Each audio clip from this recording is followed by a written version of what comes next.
Ay, susunod ko tong giniling na baboy. Yan. Ang dami.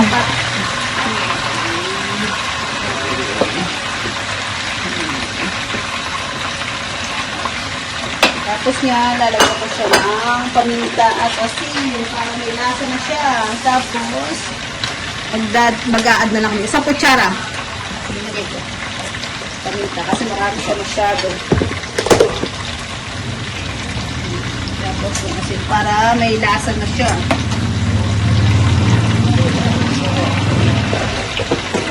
Tapos halo-halo.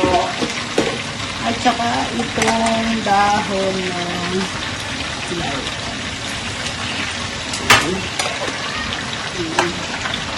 Halo-halo po tayo. Mix.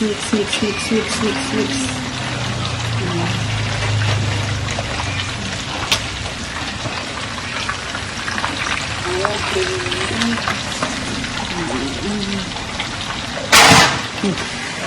Go. Okay. Ihalo na natin dito sa ating pulot at yung dugo. Dugo ng baboy. Dugo ng baboy. Hintayin natin siyang tuyo yan. Tuyo dapat. Laman niya sa So, tutuyuan muna yan. Matutuyo ito lahat. Kaya, ito yung parang pagkatapos nito puputok. Kaya lalagyan muna natin siya ng suka. Aha, para? Papaasim. Magmamantika ba siya? Magmamantika yan mamaya. So, pipirituhin para sa sarili niyang mantika. Sarili mantika yung gamit. Hindi mo natin siya hahaluin para hindi daw Masira? maging sariwa yung Oh, okay. lasa niya. Pag linagyan daw na suka, ayan, hindi daw siya ng kumulit. Pulsing. Update na lang mamaya. Okay, next naman natin ay tokwat baboy. Tokwat. Nakapirito na po yan. At saka nahiwaan na. Tapos, itong ating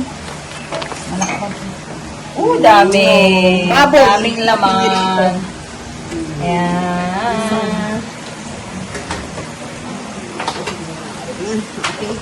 Lalagay po muna tayo ng rino. 2 pirasong maliliit kasi walang malaking nabili kanina. At saka itong Mamacita's Oyster Sauce. Parang lamag-endorse ka naman Mamacita's, baka naman. Okay. Baking naman. Okay naman. Hindi muna natin ilagay lahat. Tapos, at saka, Mang Tomas. Yung hindi pumanghang. Yung ilalagay ko. Ito, kasi ko to. Lahat? Lahat? Isang malaki dito. Lahat. Yung oyster sauce, tignan ko muna. Kasi baka naalat. Ito lahat. Lahat.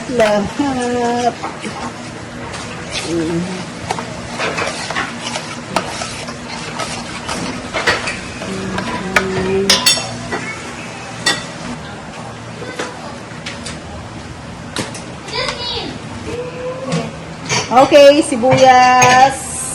Alam na sobrahan talaga sa ano to. Parang cream na. Lalagyan ko na sibuyas na puti itong isa. Tapos, lalagyan ko rin siya ng sibuyas na pula. Mas masarap na yung sibuyas. Okay. Tapos, at saka itong ating dahon ng celery.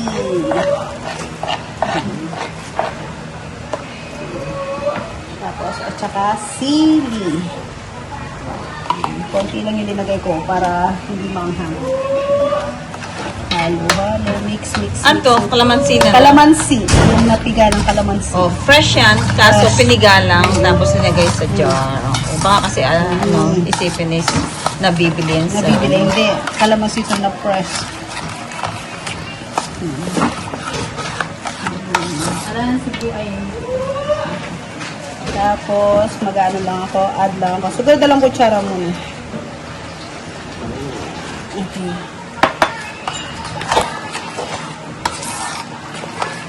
Tapos, tikim-tikim muna. Baka maalat kasi para mag-adjust-adjust na lang ako ng oyster sauce.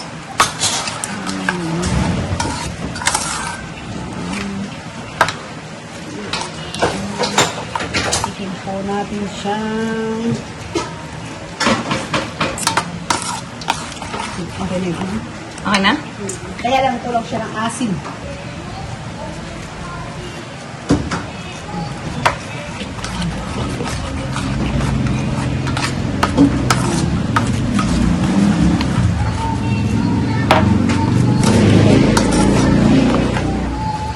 Tapos, mix na natin ito.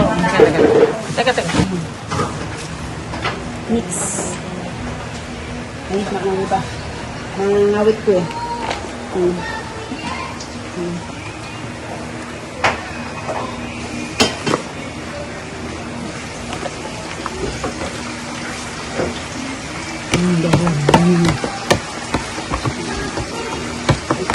Isang planggana. Kasya naman siguro kanina. Ang dami pala ang tokwa natin. Mix.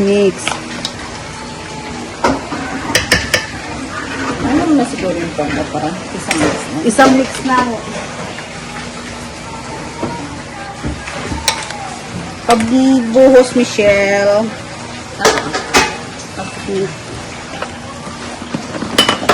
Ay! Okay. Isang mix na.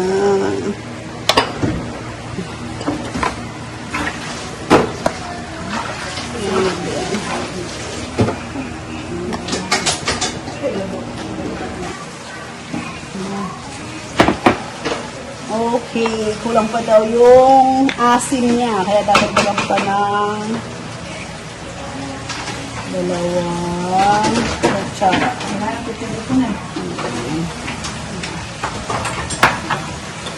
At saka yung alat.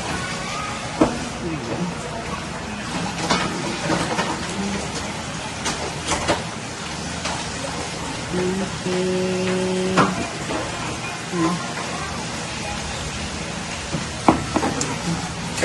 Tapos, mix ulit.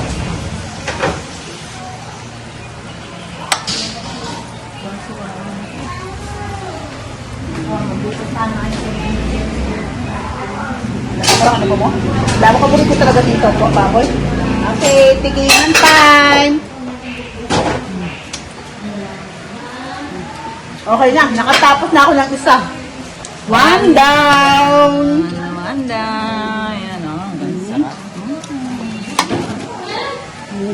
Ganyan, kasi. Yum.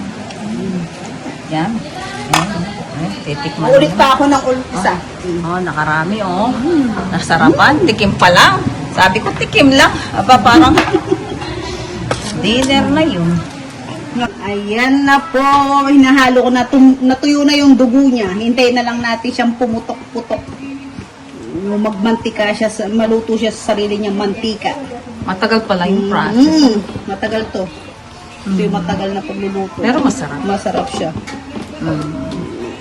Kaya lang nga, matagal. Okay, update na lang. Later. Okay, magluluto po tayo ng asado. Naggisa na po ako ng sibuyas at bawang. Okay, sunod ko po itong ating bell pepper. Para po maluto na siya at mabango. Okay. Hintayin po natin siya medyo maluto ng konti.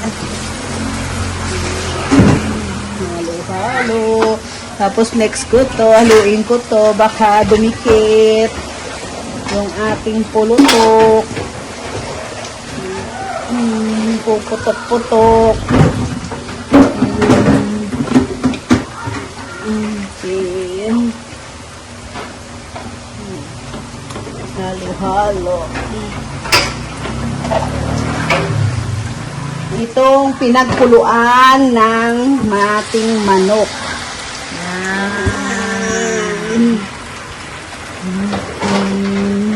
Yan yung pinagpakuluan Pakuluan ng manok. Yan, yan lahat ng ang lasa. lasa.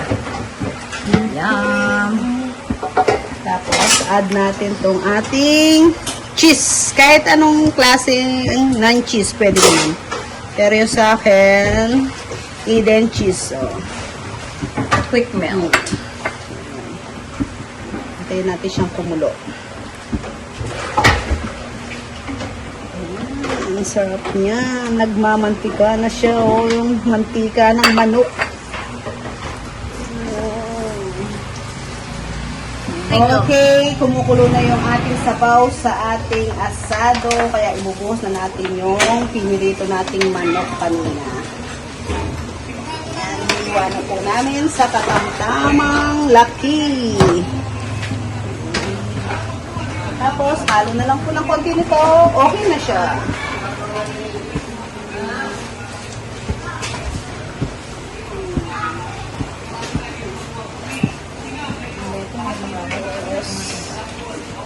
Tingnan ko siya po konti. Ilalagay ko na rin tong pinirito naming patatas. Kalahati lang. Tapos yung kalahati, ilalagay ko sa taas ng aming lalagyan. Yan. Sarap ito. Ito yung bet ko sa lahat.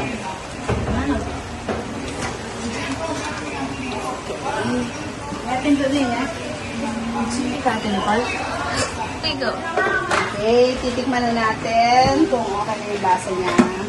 Mula kanina, busog na ako sa kakatikim pa lang, ah.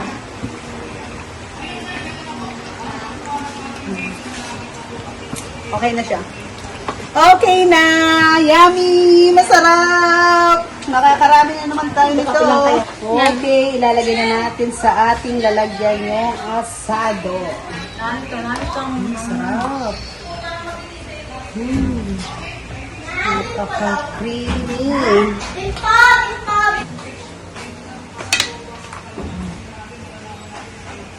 Mayayari na mo rin.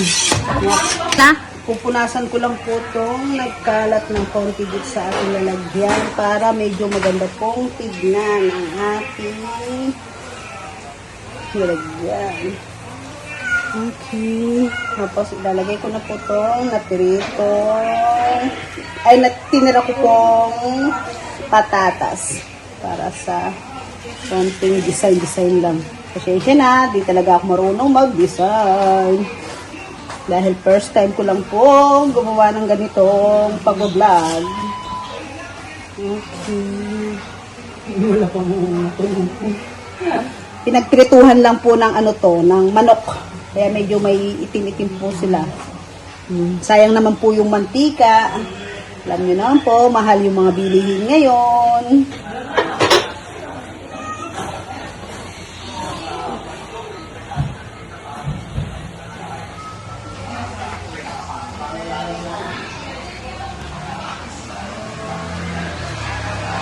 Okay, magigisa na po tayo para sa ating pansit. Last na lang po to. Sa mga lulutuin ko ngayon.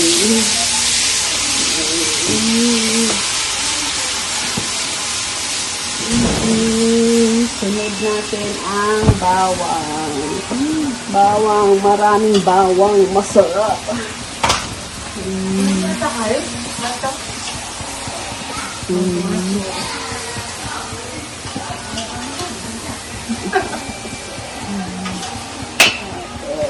Ang ating atay ng manok. Yan ang sahig.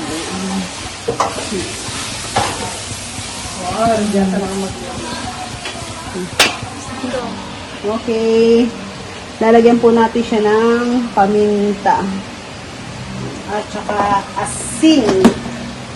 Yung asin natin, konti lang kasi yan po yung asin natin, konti lang kasi maglalagay pa po tayo ng toyo. Baka medyo maalat na po siya. Tapos sunod ko po itong pinaghimay-himay kong manok. Yan, ang dami yung sahog. Sahog pa lang, ulam na. Pansit po yan ah. Go. Okay, next po natin itong mga matitigas. Beans. Carrots. Yan. Okay. Halo-halo po tayo. Okay na again. Go. Okay, maglalagay po tayo, mag-a-add po tayo ng toyo. Tapos, at saka ilalagay ko na po itong dahon ng repolyo. Ito pala dahon. Repolyo pala. Celery. Gutom na yata ako. Tsaka, ito pala, dahon ng celery. Ito pala yung dapat ko sasabihin dahon. Sorry po. Tao lang. Yan.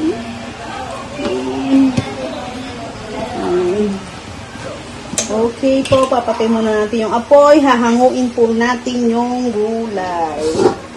Para hindi siya sobrang lambot. Lagyan natin ito sa ating palanggana.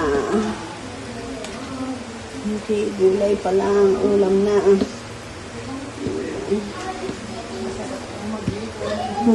Isa't kalahati lang yung pansit po natin, pero ang daming gulay. Masarap po daw yung maraming gulay. 3. Okay, mag-a-add po tayo ng tubig. At saka isang Knorr chicken cubes. Tapos toyo. Tansyahan lang po talaga yung ginagawa ko. At saka itong ating at sweet na pampakulay. Parang hindi makumulay yung at sweet natin. Ba't ganito yung at sweet eh. Buti-buti. Okay. Hintayin po natin siya. Kumulo. Pag kumulo na po yan, lalagay natin yung ating noodles. Okay. Okay, lalagay ko na po yung ating canton. Lagyan ko rin po yan ng pagoda. 2 supot. Bale, 2 kilo po dito yan yung ating pansit. This is it. Okay, ilalagay na natin yung, i-add na natin yung gulay. Ayan, ang dami. Sa ating pansit.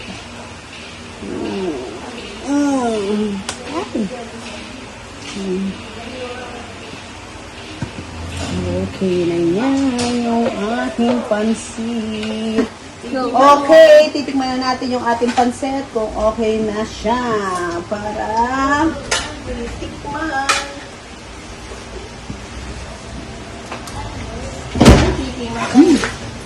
Sarap. Okay lang. Sa kakatikim pa lang, busog na ako. Na natin yung sili natin sa ating pulutok. Pero dami na tayo. Ito na yung pasay po. Pulutok niya, tinipon. Pulutok!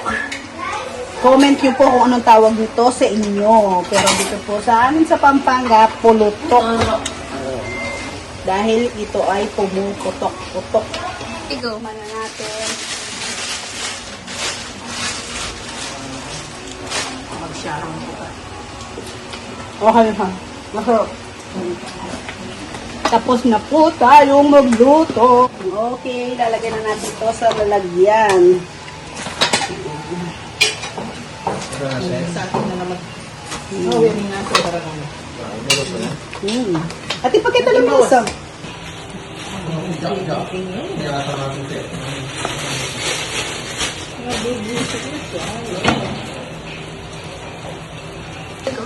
Lalagyan na tayo ng pansit sa ating lalagyan para matapos na po tayo. Para Para pahinga-pag na naman. Tapos, magsuswimming maya-maya. Yung kaya ito na hindi, kaya ako mamamili ko ulit ang card. Okay, yan na po. Tapos na po tayo sa ating pansit. Nakadalawang lalagyan po tayo. Tikiman time na! Oh.